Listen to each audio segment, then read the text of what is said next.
Phnom Penh, June 1979. 6 months after Communist Vietnam had invaded Communist Cambodia, ousting its rulers, the Khmer Rouge.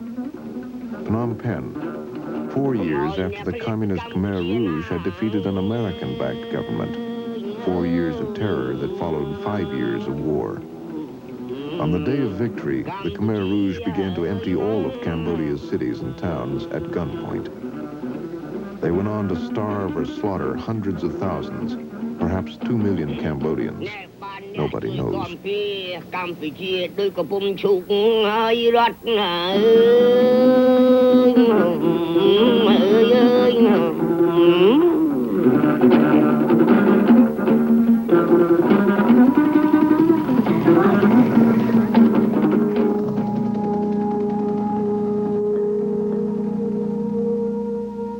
The Geneva Conference of 1954 had guaranteed the neutrality of Cambodia and Laos, but neither country could prevent the war in neighboring Vietnam from spilling across its borders. The neutralist government in Laos included members of the pro-communist Pathet Lao. The Pathet Lao were supported by the North Vietnamese, who moved supplies through eastern Laos to the Viet Cong fighting in South Vietnam. The United States backed the anti-communist forces in Laos.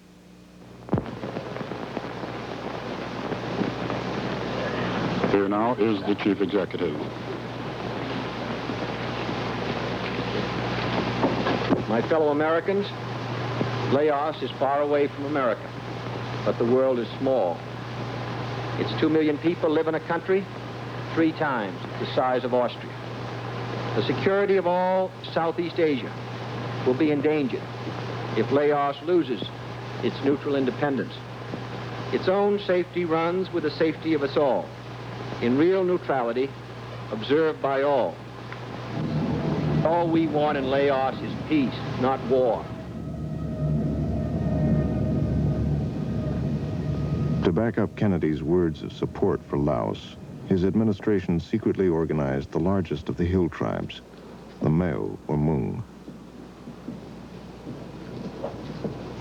Now, most people don't know that in 61 and 62, there were teams of U.S. Special Forces in the mountains of Laos, and it's a very rugged country, who were training and equipping and leading the Meo guerrilla forces against the Pathet Lao. Later, the CIA took charge, often using its airline Air America as cover. I was working for an airline the whole time I was there, basically. That was my cover. Thin though it was, everybody knew exactly what I was doing, but then no one ever saw me, so it didn't really make a whole lot of difference. But that if I were killed, my identification was as an airline employee. Like the Soviet Union, America supplied its allies. In the case of the Hmong, covertly. Now, it obviously wouldn't have done to publicize in the Washington Post, for example, that we had just lost 3 aircraft in Laos because of enemy ground fire, because we weren't supposed to be there in the first place. So the general subterfuge was that any incident was called aircraft malfunction or inclement weather. And so the families of the survivors of these people at home would simply be told that unfortunately your husband or your son was killed in a crash in the mountains in Laos. In 1961, Laos was the major Southeast Asia crisis, but nobody wanted to fight, least of all the big powers. At an international conference in 1962, they patched together another neutralist government, giving the pro-communist Pathet Lao more prominence. But despite early optimism, Laos was still divided, and as the war in neighboring Vietnam escalated, the fragile coalition fell apart.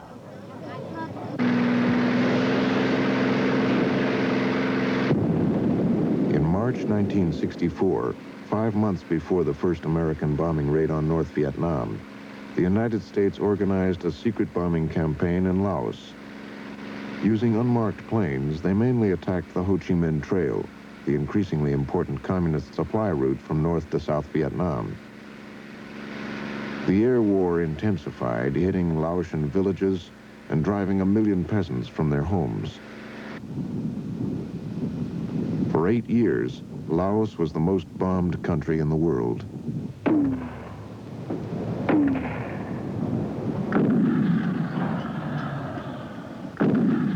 The Pathet Lao forces grew. Equipped with heavier weapons by the North Vietnamese, their guerrillas began to fight in battalion-sized units against their principal enemy, the Hmong.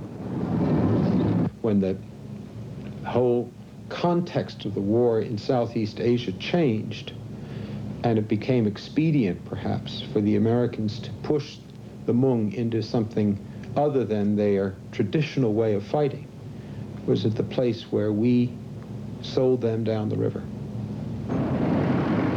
The United States spent hundreds of millions of dollars on the war. The Hmong army, suffering heavy casualties, recruited children.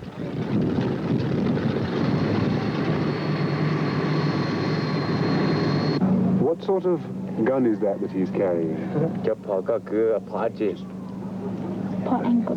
M60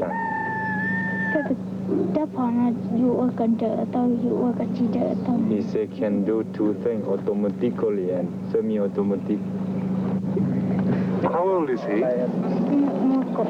10 years old. In Vientiane, the Laotian capital, the mountain war seemed far away. There were no American combat soldiers in Laos, only officials, aid workers, military advisors, and CIA agents.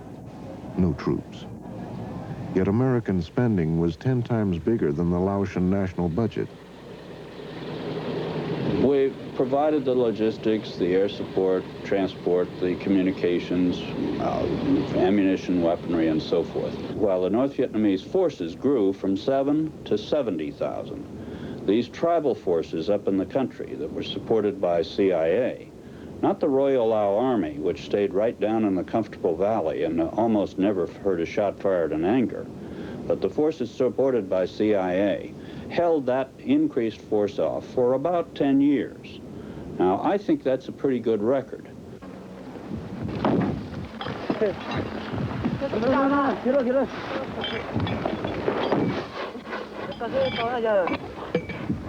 Ammunition was plentiful, but the Hmong were running out of soldiers. The United States covertly imported and paid for 8,000 Thais to fight in Laos. In early 1973, ceasefire agreements were reached in Vietnam and in Laos. 2 years later, the communist Pathet Lao took over. 10 years after the 1954 Geneva agreements, neighboring Cambodia was still at peace. Cambodia's ancient grandeur was carved in the stones of Angkor, once the center of an empire that stretched across Southeast Asia. Hindu god kings had ruled a powerful state constantly at war with its neighbors. In the 15th century, the empire collapsed. Angkor was overrun and abandoned for more than 400 years.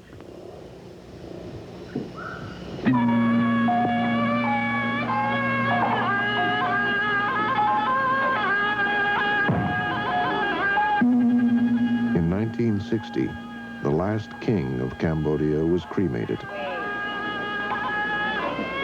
His son, Prince Norodom Sihanouk.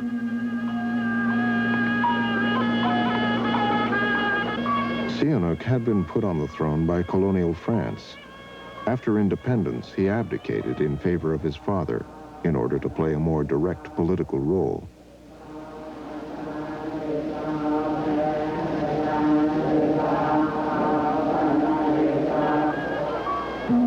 Sihanouk remained chief of state and skillfully maneuvered to preserve his nation's neutrality.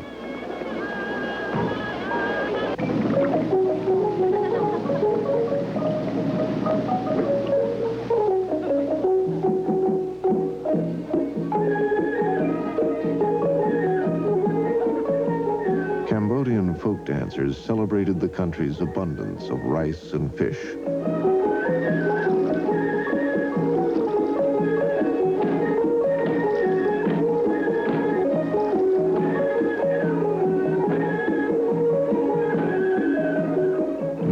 90% of all peasants owned their land.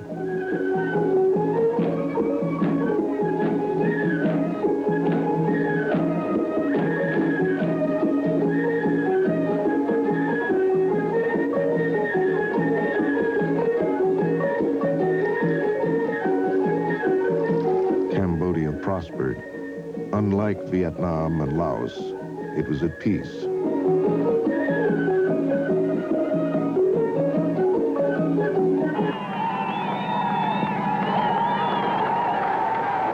To Cambodia's peasants, Sihanouk was almost divine. Many believed that he was even responsible for the success of their crops. Sihanouk relied on them, rather than on the urban population, for support. But Sihanouk's prestige and popularity could not change Cambodia's geography. In 1963, Sihanouk organized denunciations of America's growing involvement in Vietnam. He feared that the war would spread across his borders as South Vietnamese troops pursued the Viet Cong into Cambodia.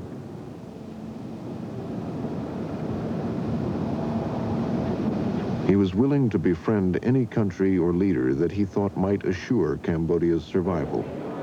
He formed a close relationship with China's Mao Zedong.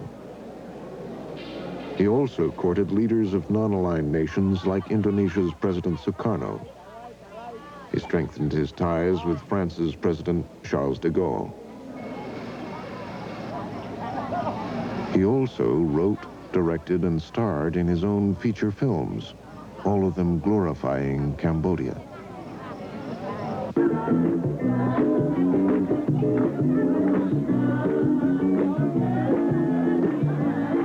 In 1966, Cambodia continued its carefree festivities despite growing dangers within the country and along its borders. Sihanouk had broken relations with America. His officers were becoming restless. They no longer received American military aid.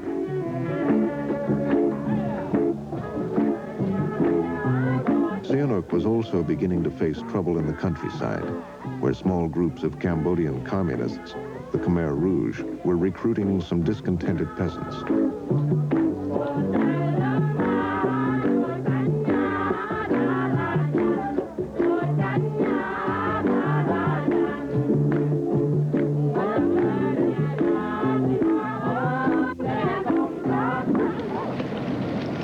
Sihanouk continued to juggle.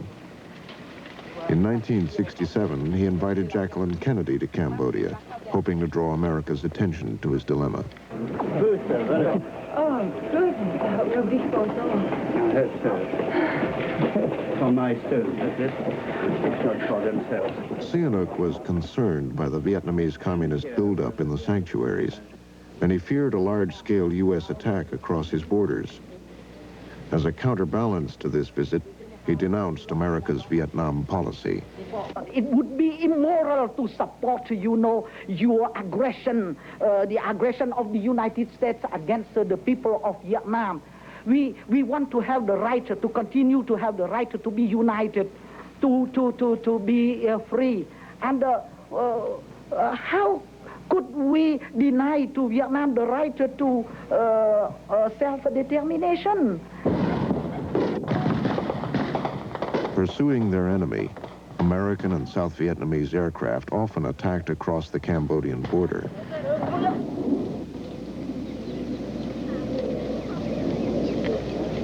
Sihanouk criticized Secretary of State Dean Rusk, who was then trying to repair relations. There is a contradiction between the declaration of friendship and respect from Mr. Dean Rusk on one hand, and on the other hand, your forces in South Vietnam continue to come into Cambodia and to kill what is necessary? Our peasants and innocent civilian servants. In 1969, newly elected President Nixon launched secret B-52 bombing raids over Cambodia against North Vietnamese and Viet Cong sanctuaries, driving them further into the country. Nixon neither informed Sihanouk nor sought his approval for this escalation. We had many indirect evidences of Sihanouk's acquiescence in the bombing. Repeatedly, when he was asked at press conferences, he would say that, of course, he did not approve attacks on Cambodian territory, but he did not know what was going on in territory occupied by what he called the Viet Minh, which was the earlier name for the North Vietnamese sponsored guerrilla activity. He invited Nixon to visit Cambodia while the bombing was going on. He reestablished